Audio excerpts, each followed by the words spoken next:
250 Deer Pass Aid Station. This is Race Command. Hope you guys are staying warm out there. Wanted to check in with you guys because we are approaching the final cutoff for y'all's aid station. Our tracker is showing that there are still a few runners out on course, and it looks like it's going to be pretty tight. So have to remind you guys that they do need to be out of the aid station by the cutoff. There are no exceptions. So just do the best you can. We want to get all the runners through that we can.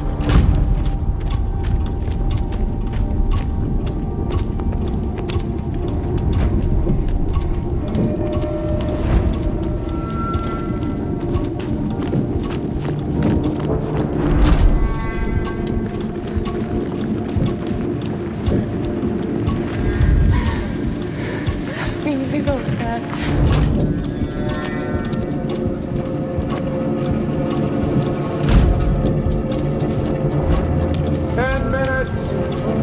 No exceptions.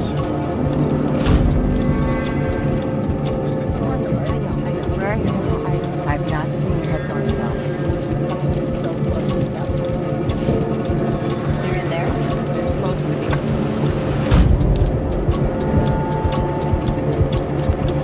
What time is it now? 6:05. About cut off here.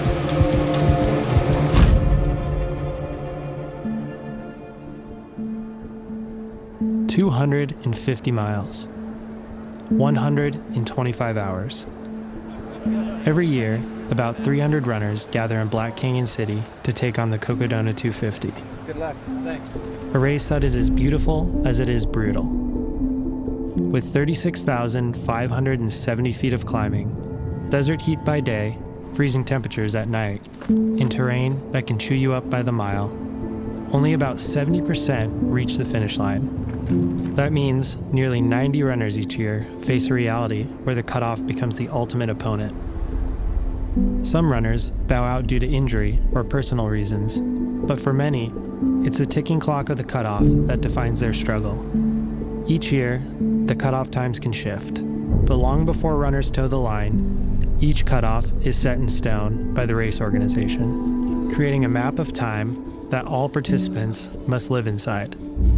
In 2025, the Cocodona 250 had 22 established cutoff times spread across the course. 22 moments where the race decides who continues on and who goes home. Each cutoff is carefully shaped around the distance, the terrain, and the demands of the segment leading up to it. But each one serves the same purpose: to force a choice. Outrun the cutoff and move forward, or let it overtake you, and your race ends in its shadow. While 2 miles an hour might seem simple on paper, the reality is that over 5 days, runners need to sleep. They need to eat. They need to recover. And every pause chips away at that average speed. Through the heat, through the cold, through hallucinations, and climbs that feel endless, the cutoff never stops. It's always moving. To stay in the race, each runner must not only arrive before the cutoff, but leave before it closes. That's the razor's edge. This is the essence of the Cocodona 250. Appreciate it. Thank you. A race not only against distance, but for many, against time itself.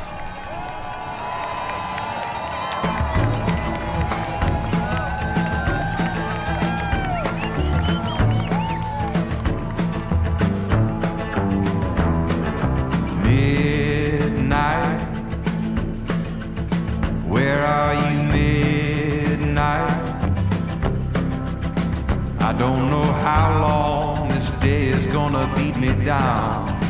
Where are you, midnight? Sunrise,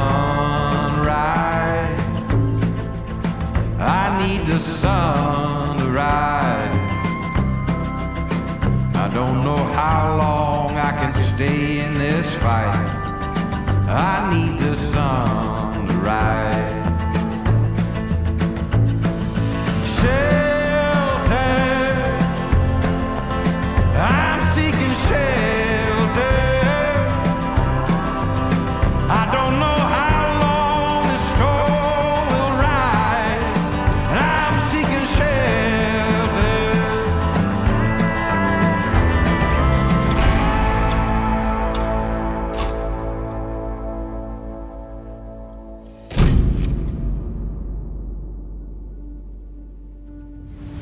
Cutoff is...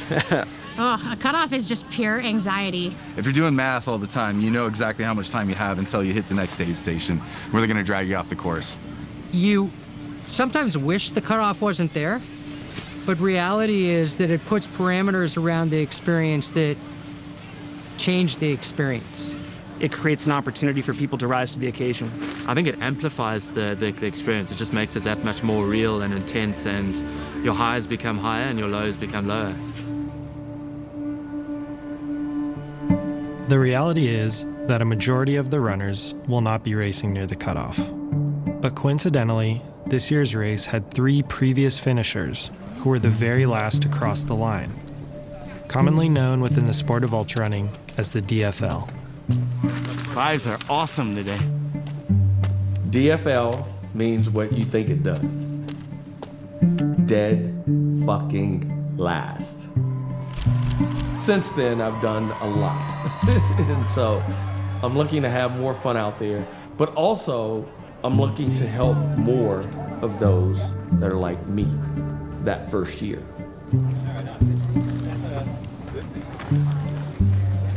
Nice and breezy, which is a nice start. I look forward to experiencing the different courses every year because every year it's been a little bit different. And so just finding new people out there and getting to experience every year with them. You're almost there, perfect. Thank you. I'm excited to go back out there. I have the experience of already finishing the course once. But there's also that fear of, wow, I barely finished it last time. And so am I going to have the same experience?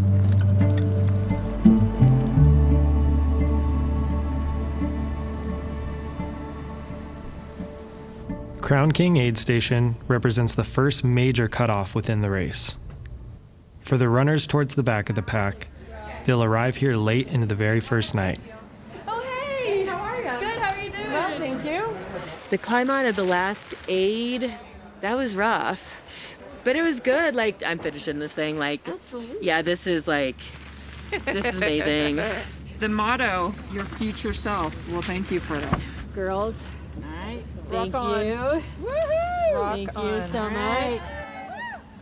I signed up for Cocodona.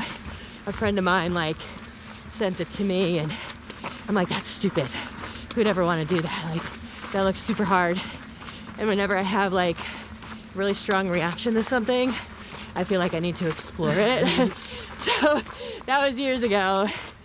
And here we are. Yeah, just kind of want to see I kind of want to just explore, see what my body can do. I think I'm pulling into Crown King at exactly the same time I did last year. I've got a couple hours before a cutoff. So, just hope to build and not get too far behind. I noticed a runner coming in. He had a very significant lean. My responsibility is making sure he could sit here and get a hot meal, hot beverage, before making the final decision. Let's get him up one more step. What would be my options on getting out of here? My car is in Flagstaff. It's already at the finish. Yes. It was his choice. It's fine. But we want to give people the option. Here's some soup for you. Thank you. Yeah. We don't have time right now. You have time. I want to get out of here. I'm really excited to be out here. A little terrified of the cutoffs, which is normal. Really keeping my eye on those and hopefully keep moving through the night.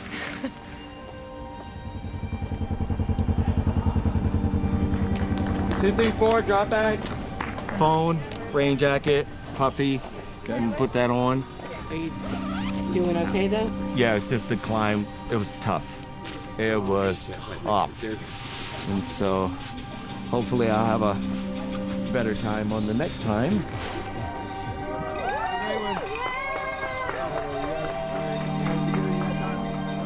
What's on your mind going into the night shift? Solitude.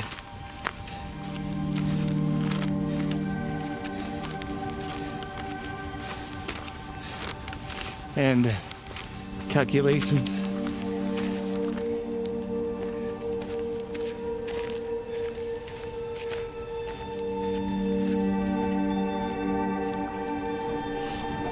stay focused on the Yep, shit. yep. Sorry, y'all.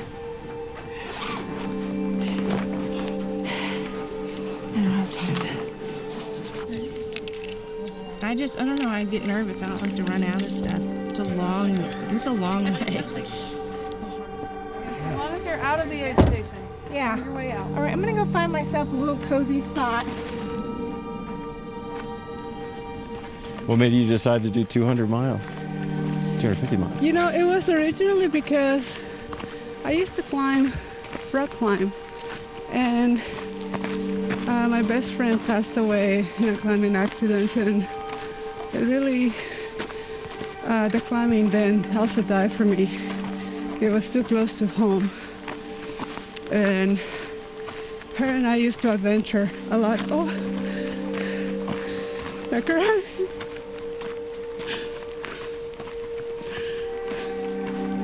She rolled off this. We used to just adventure in the Eastern Sierra in California. And she passed away. So, I'm sorry. Whew.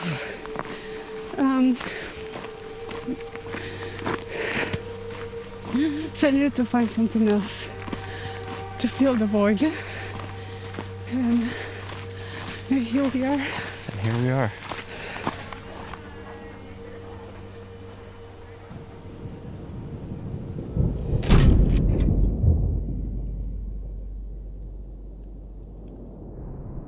With the first night coming to an end, the morning light on day 2 revealed moody, stormy weather, which is uniquely present at this year's race, and far from the hot, sunny conditions that runners have come to expect from years past.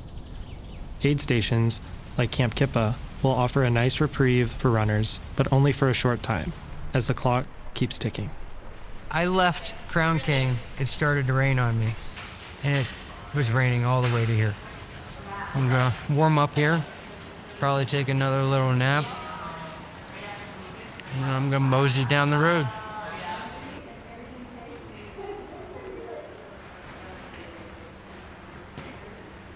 Bacon, pancake. Aileen is deaf, as you probably saw. It's her second time at the race, and she really wants to finish this year. Last year she had quite some battles. Okay.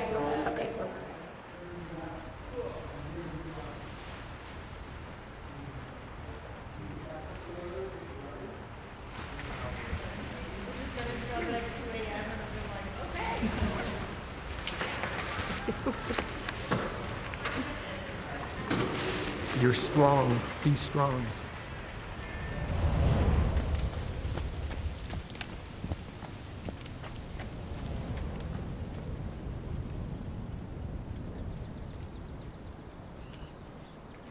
Body's feeling pretty good. Had a rough night last night, so all is good. We're here. Yeah, last night was rough. We're early this morning, going up into, or trying to get to Camp Kippa. We've been training and we've came out here and see what we can do. You know, indigenous population and like ultra running is not very big. And there are a lot of, I would consider elite runners, and they're not very like high profiled, but we're here. We're gonna do what we can with mind, body, and soul, and our spirit too.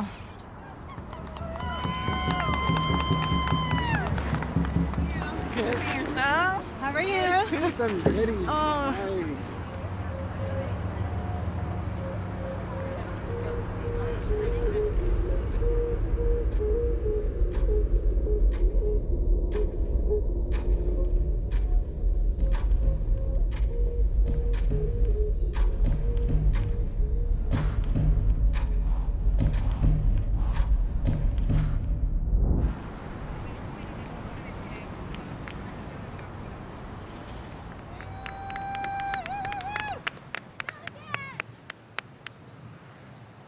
This has been a 5-year trip to get here.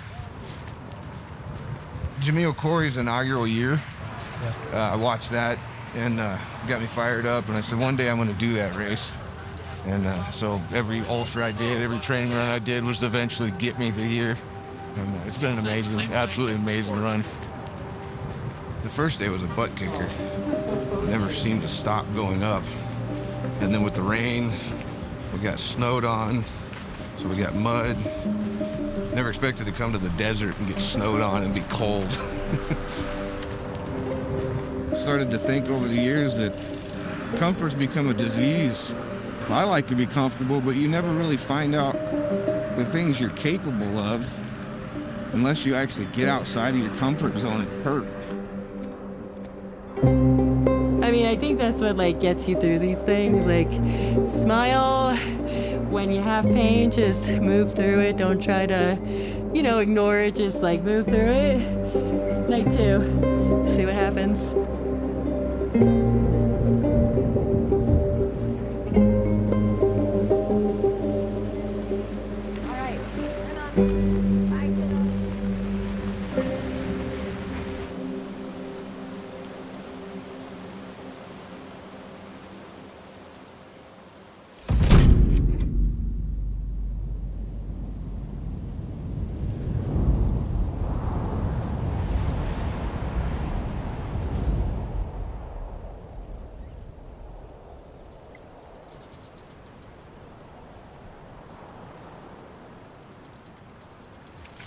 Kind of excited that the sun's coming up.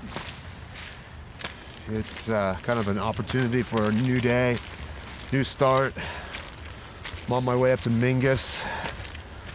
Feel pretty good about that. I think about my son Max a lot. He's 5 years old, and it's like I want him to grow up and know that, you know, I was able to do things like this. And he's someone that I think about often when I get into a kind of a darker place, when I want to give up, or if I want to quit, or if I think it's too hard. I want to be a good example for him, that we can persevere, that we can overcome, we can achieve things that are difficult.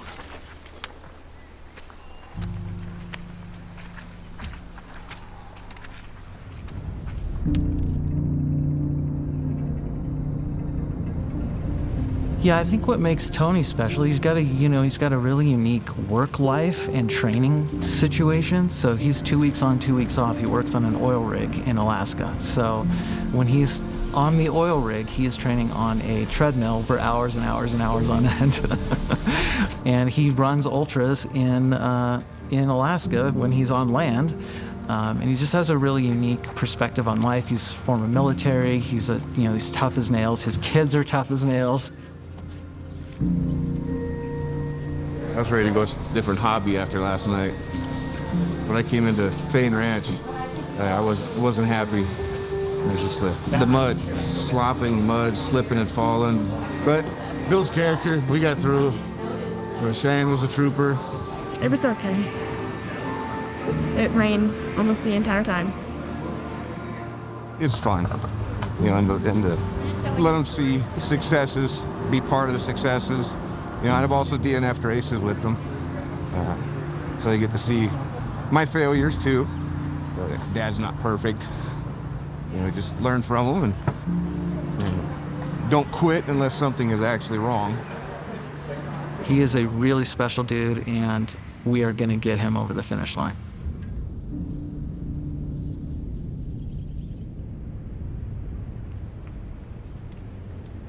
We saw a double rainbow. Well deserved after that rain. I've also seen many faces in the rocks. A little bit of hallucinating. Seeing her choose her attitude over and over, it's amazing. Yeah. Where some people might be like, oh my God, that mountain was insane. She came in and said that was amazing. Oh, it's raining all night. We made it through. She just said it was one of the best nights. So, I mean, a pacer can't ask for a better runner when their attitude is the way Jen says. I'm so happy we were up here now and not during the storm last night.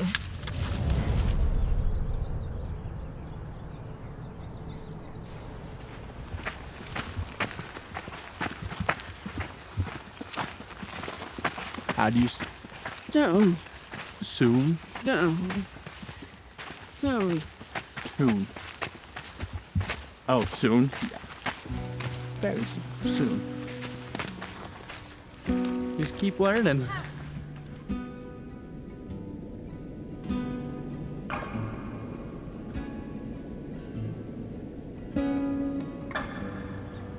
Aylin is deaf. Cameron, her husband, is deaf. And they have built a life together, just a wonderful life. And there's no handicap. They just live life. They do whatever needs to be done. In a hearing world, they just thrive.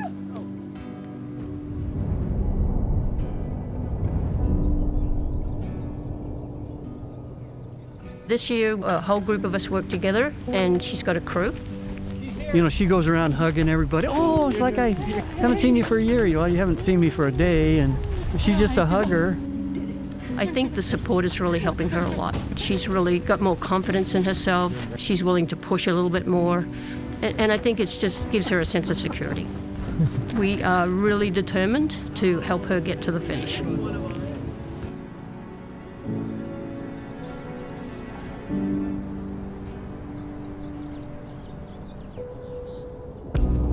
I fell so far behind on my pace that I wasn't going to make cutoff, and the Aravaipa truck was picking up the signs.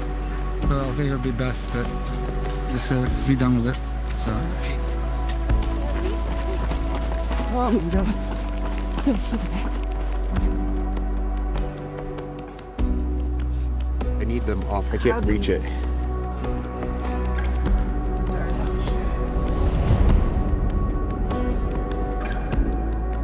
Still finishing this thing.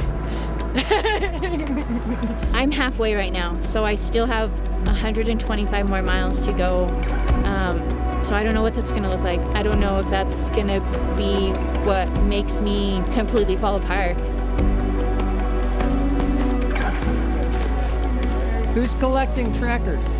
In order to make it official, runners must turn in their tracker and physically sign themselves out of the race. Samuel, Chris, and Carmen were among the ones who chose to drop at Jerome Aid Station.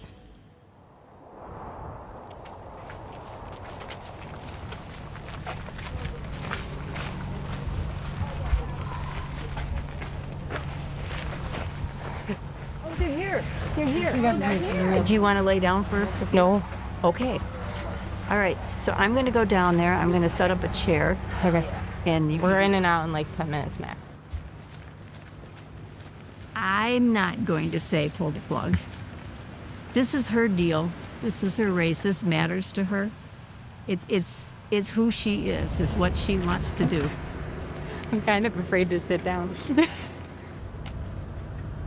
She's got so much heart and so much determination. She saw this race the first year with all the people falling on the side of the road, and it was so hot and no water. I want to do that. So, you know, what can you say? Yeah. And I'm sad that she's chasing cutoffs, because I know that's high stress, but she moves better when she's chasing a cutoff.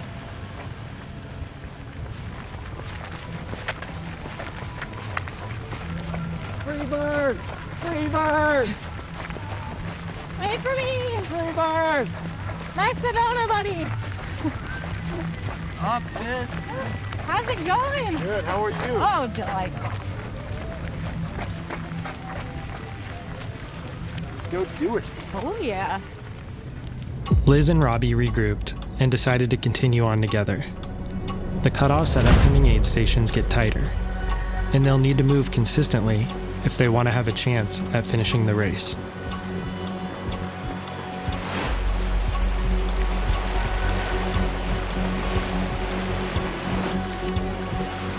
All right. Callie?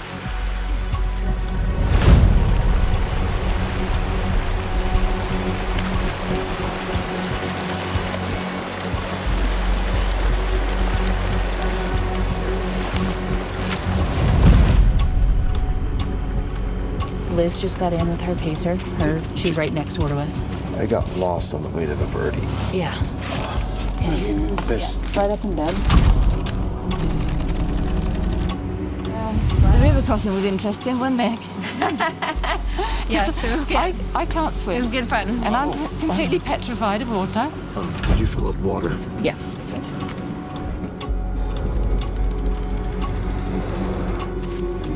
You passed my boat. We'll be out of here from, I think, 4:45. Yes, sweetie. Yes, 15 minutes is up. I am not sure I can throw down consecutive 18 times. You can do this. I don't know.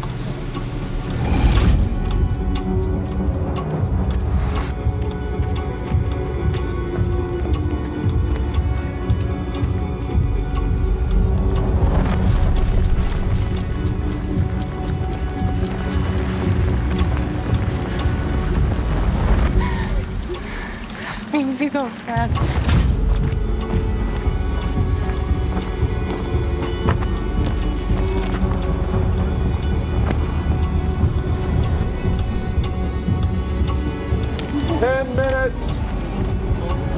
No exceptions.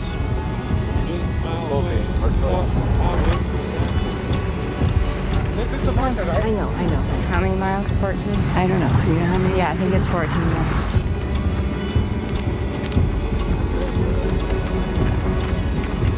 Hand me my headphones. Where are your headphones? I'm not seeing your headphones at all. We're just coming in so close to each other. You're in there? They're supposed to be. What time is it now? 6:05. About cut off here.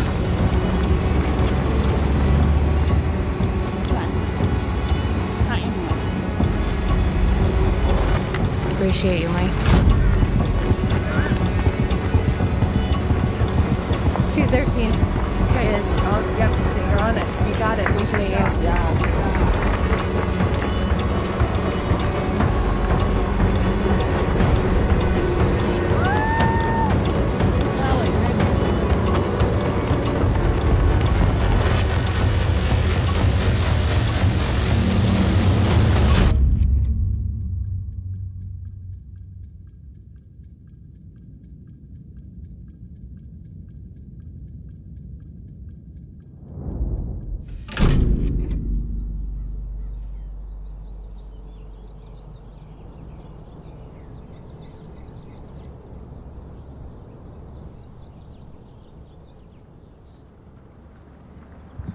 Look who I found.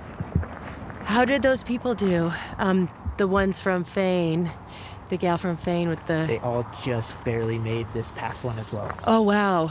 The past one meaning the one we just came from? Yes. Wow, they're still moving. Everybody got out in the last 5 minutes. Yeah. Oh my God. Kind of close.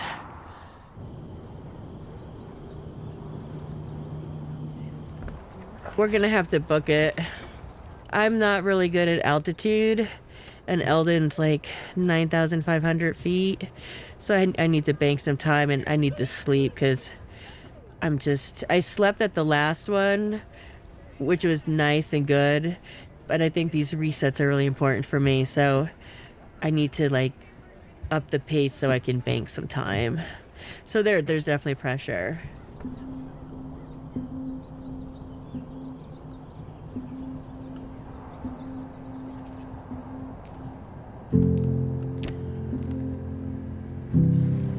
I would love to think I have that grit. I feel like I have that grit right now. Just keep going. All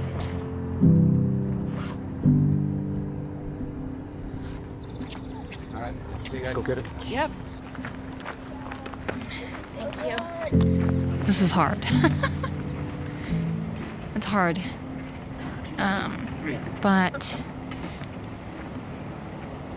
But this is where we find out what we're made of and who we want to be.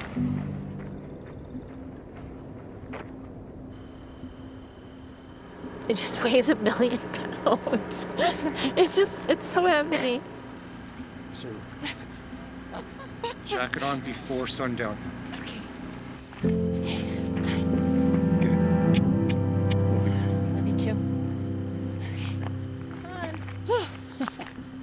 much fun. I love it. I wanted this. I did want this. I wanted this and I get to do this.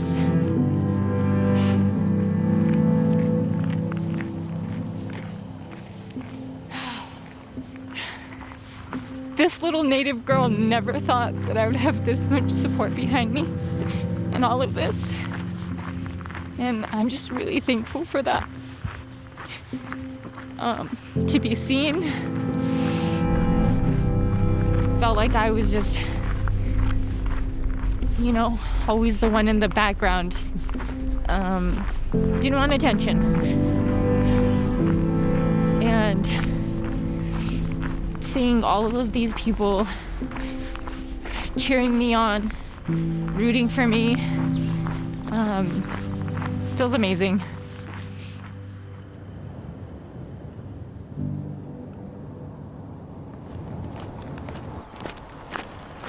Have you hallucinated yet, Dad? I did. I seen Nemo under a rock yesterday. Really? And I seen a bunch of smiling rocks. They had little smiley faces on them. Oh, that's so cool. And then last night I seen this horrible demon thing. It was like it was one of those, like the aloe vera plant. Yeah. So standing out there and it had a head. Yeah. I wasn't happy about that one. But Nemo was cool. At this point in the race, runners have been moving for over 60 hours straight, stopping only long enough to manage pain, steal a few minutes of sleep, and resupply at aid stations with their crews. Which leg was hurting? Hey, I didn't know I was going to see you. Out here, runners often come together, moving through long sections side by side, not necessarily for strategy, but for survival, when dehydration, exhaustion, and mental collapse become constant companions. But along the way, those same runners begin to fade. One falls behind, another doesn't show up to an aid station, and suddenly, the trail feels quieter. Because the clock never changes its pace. It doesn't slow down for fatigue, it doesn't soften for emotion or intention. Its steady, emotionless rhythm becomes harder to outrun with every mile. And so the field thins, not all at once, but relentlessly, as time keeps moving forward. For those who still remain, they'll have to keep reminding themselves why they're there. Because the clock doesn't care. It simply draws the line between those who will finish and those who will wish they had.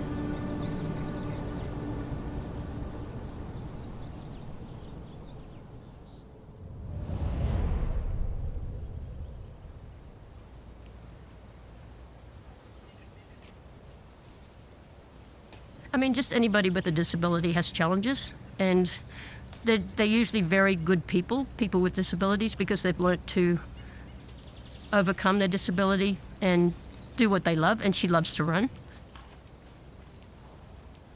She's doing so amazing. She's feeling so good. She's so strong. Oh my gosh. She's got so much spirit. She's gonna finish this thing. She's gonna do it. Yeah. She's incredible. She's gonna make me cry. She's really made up some time in this section, so we're going to try and see if she can get a 30-minute nap.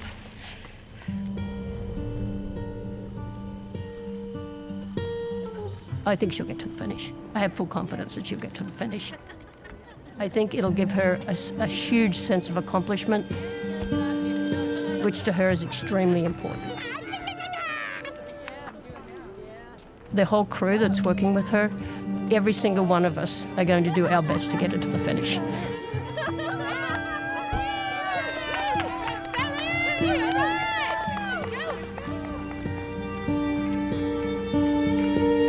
Her biggest barrier is the nighttime.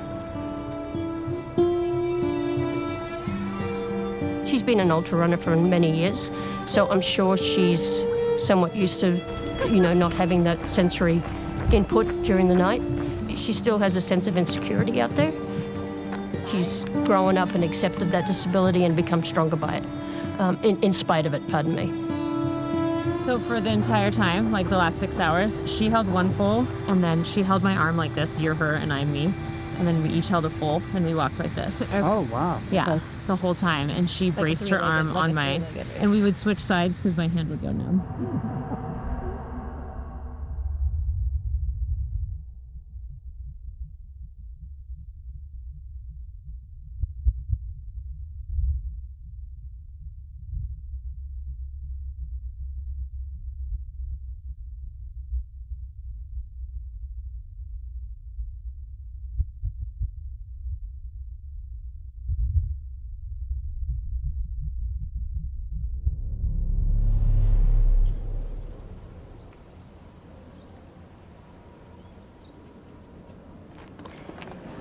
It's hard for me to drink from alcohol. Yeah. Conversation, distractions.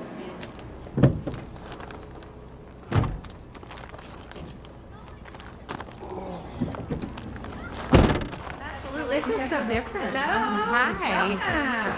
I'm gonna go sleep for 20 minutes. Okay. You're doing great.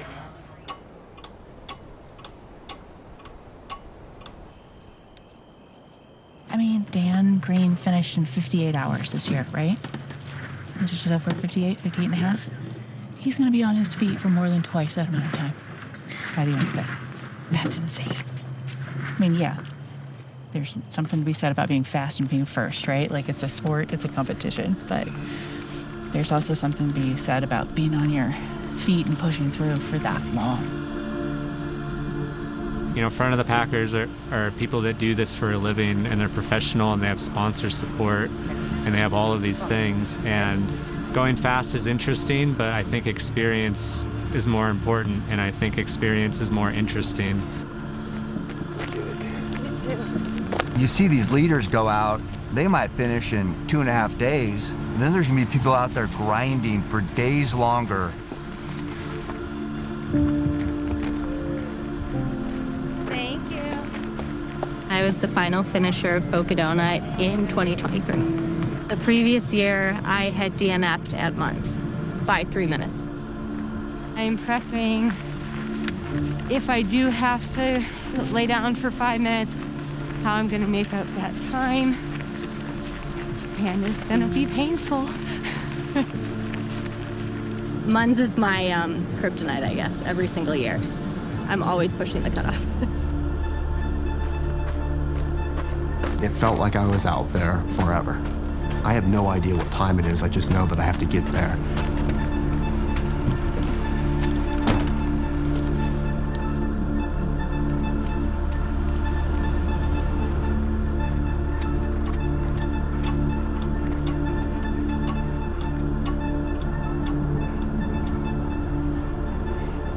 Focus on eating. Get some more, I gotta focus on how fast I eat.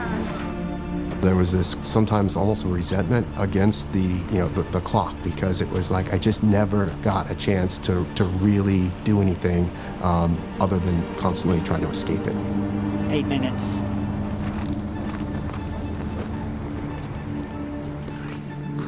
You still heading in? Yeah. 8 minutes. The longer you're in any given event, the experience just becomes more exponential. You think about terms like stripped bare and searching for your soul and being changed, all of that kind of stuff. And that is what you're looking for. Yeah, 2 minutes. Okay, checking out. 293.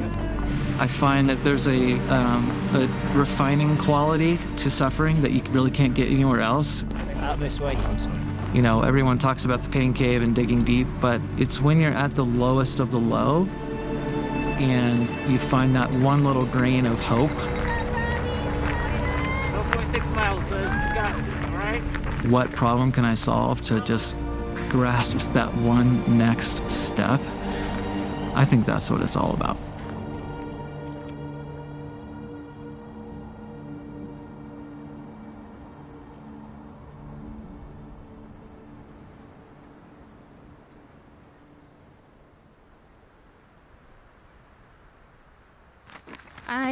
I think I can sleepwalk. I was just walking, and then all of a sudden, I was dreaming. And I think I started talking in my sleep because she asked me what, and I snapped out of it, and I was like, oh, I've been walking. the crew text and they say, Tish made it. It's just a more sign of relief. So she's probably, I think, like maybe 4 miles behind us. I feel like we're in this together, but we're doing it solo. Like it's, I don't know. I want her to make it so bad. There's so many people and so many stories that you share miles with. And I think the through line, the thing that connects us all is the community and the connection with each other, pulling each other forward. There's this cohesive energy, I feel, that's just invisible force that's just bonding everybody, pushing them along. There's just a camaraderie and spirit. It's super cool to witness or be a part of. I'll let her know I'm very proud of her. I love her.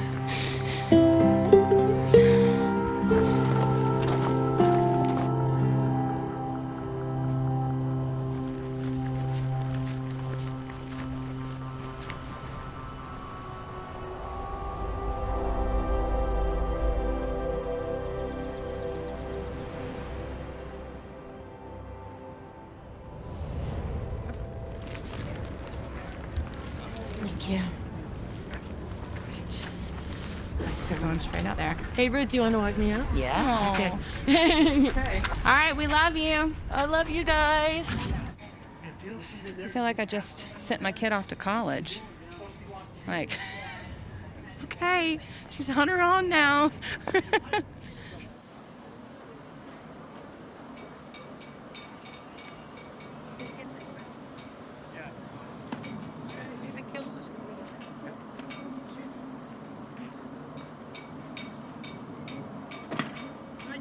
Yes, we are. Oh, man.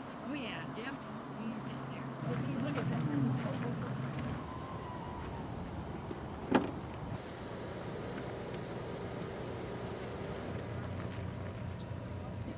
Put in that brown bag. Hey, Tish.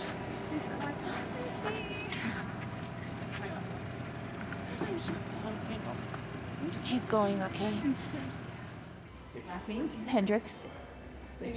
D-R-I-C-K-S? Correct. Anything bother me besides those blisters? It's just my knee, but it's not like... That's the only thing. A lot of reasons.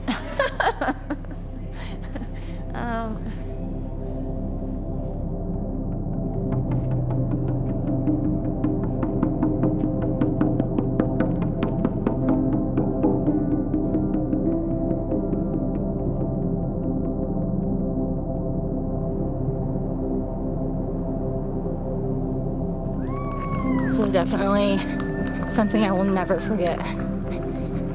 Just gotta make it like 26 more miles.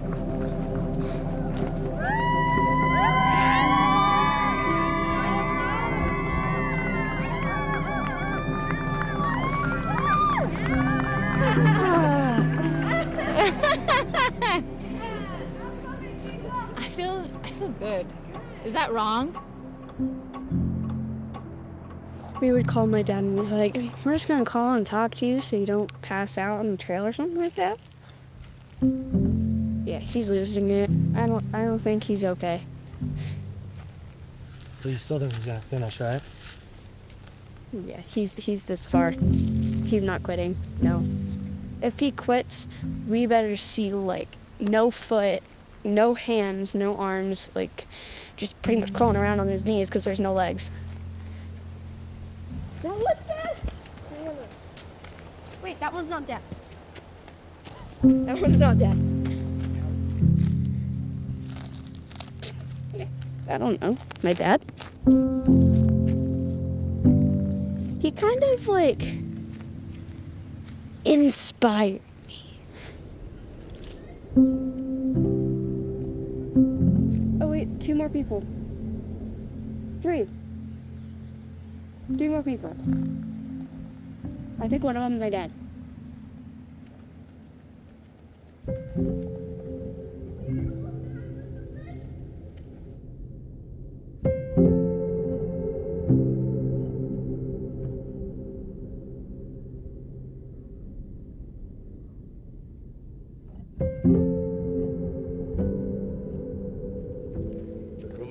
preparations have been relentless. It's been fun. I look forward to the next couple of years. I don't want to rush anything. You only get to be a dad and a husband one time.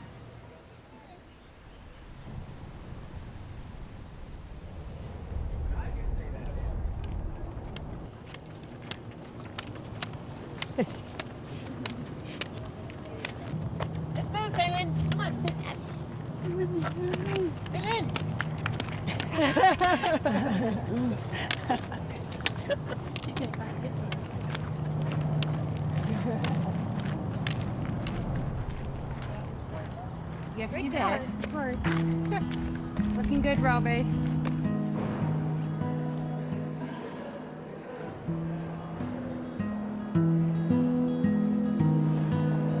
Five minutes to cut off.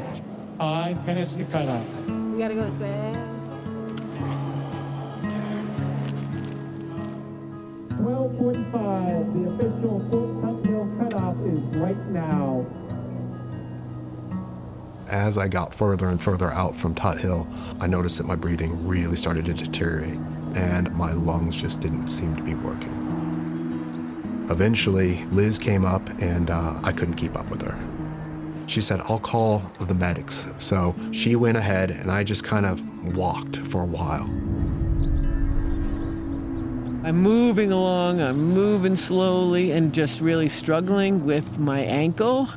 And then I just remember seeing some boulders, and I saw Robbie sitting right there. And he looked like he was really having a hard time breathing. It was one of those things where no matter how much my mind was telling me, keep pushing, my body was saying, we can't go any further. I wanted to give him a hug, but of course I was in my own zone at that moment, my own moment of struggle. You know, we've been trying to be positive the whole time, and it's just reality's starting to hit a little bit, so we're trying to deny it, but it's hitting us in the face, so. Basically, it was my calf. It just started to seize up. It was very hard, but the pain was just not worth it. I got up to kind of a ridge line, and the medics were there. And it just felt like no matter what, I could not get any oxygen. I was getting lightheaded too. They said, "We're gonna make this really easy for you.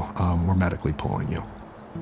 I thought it was best for me to just accept where I was with dignity, and I said, I'm done. I just took myself out.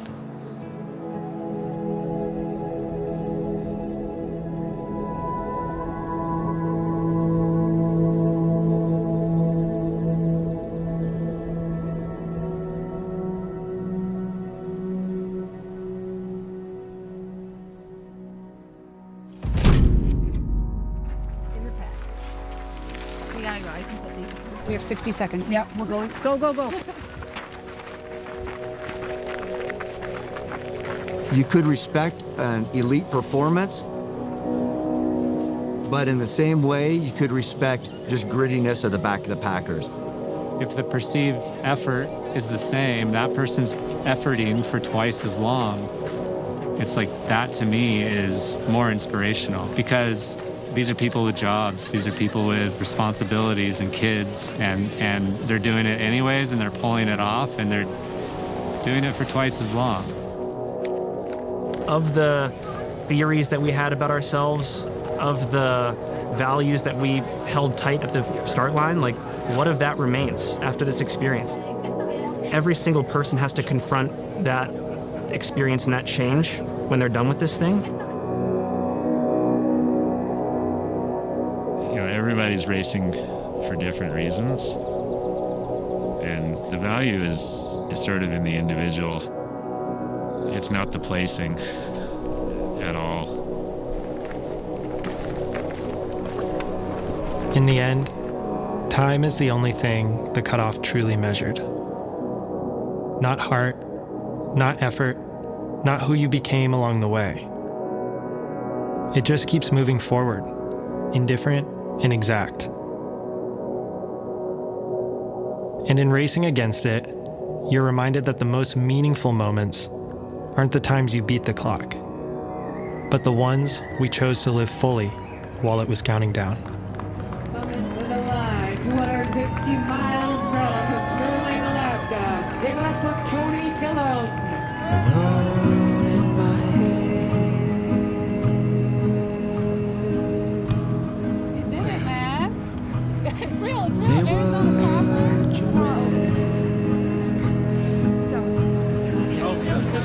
You hear help. The water is red.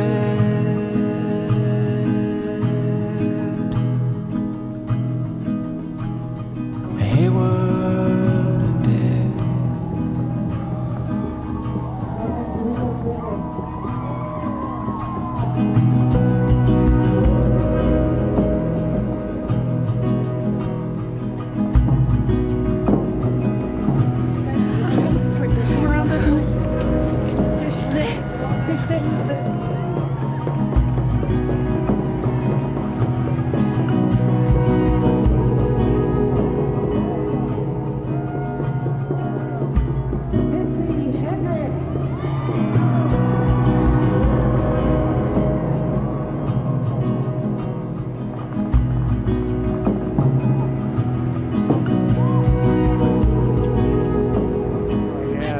You did it! You did it! Congrats! I don't think I'll ever do it again. Found a way.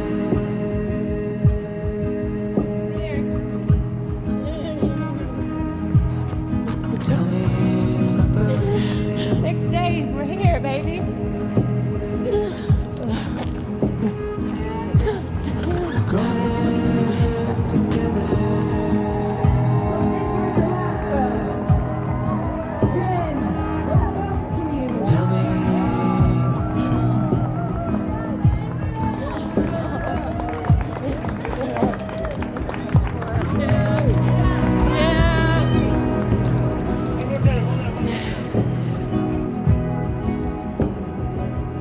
Everybody that crosses that finish line is amazing.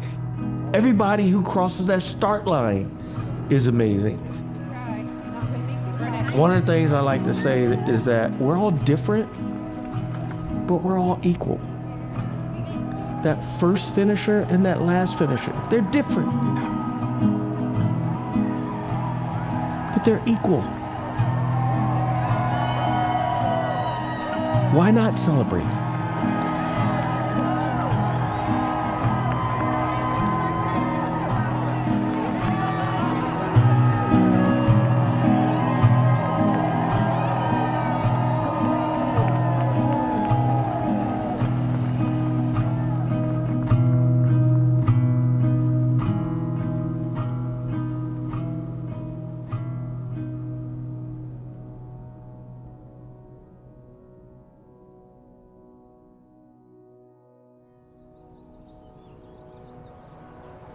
There's an interesting psychological exercise of, if I knew that I was going to fail, would I still do the race?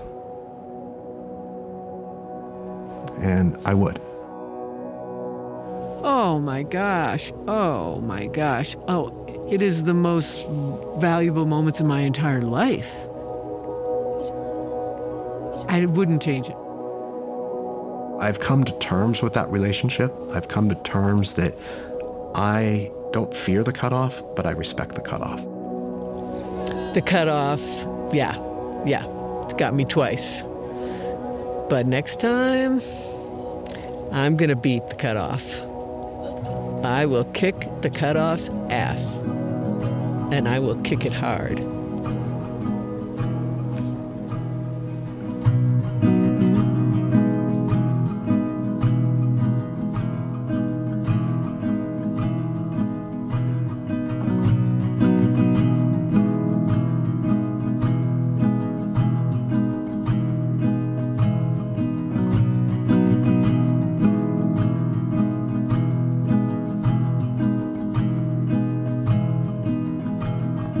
Alone in my head.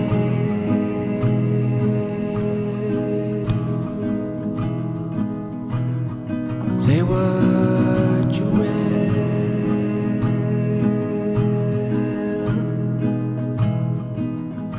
It took me back to my time actually making that turn and coming down the alley and not knowing what to expect and seeing everybody there. It was just like eyes wide open, like, wow, this is absolutely amazing. And to see it now, unbelievable.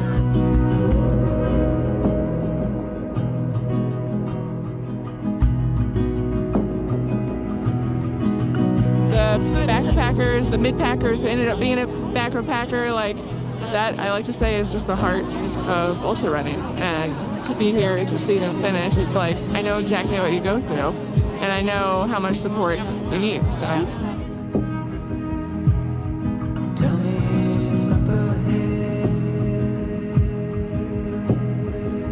This is the best part of the whole race, to see the toughest people finish. You know, they've been out there for 5 days. Yeah, like, I think finishing first, maybe it's easier than finishing last. I think there were probably double the amount of people that were here for me, and I think that's appropriate. I mean, they're out here for double the time, so there should be double the support at the end. I mean, I showed up because these people have been out there for close to 125 hours, and it's just one of the most inspiring things you can do at a race like this is watch the people that have been out there fighting the cutoffs or whatever demons they're facing, and to watch them come in, like, I get goosebumps. This is your start, right now.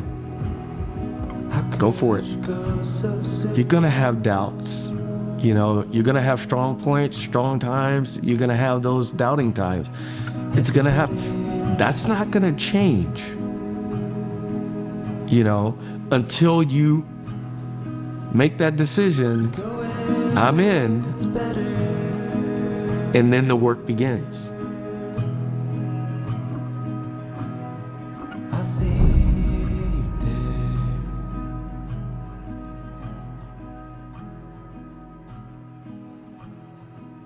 see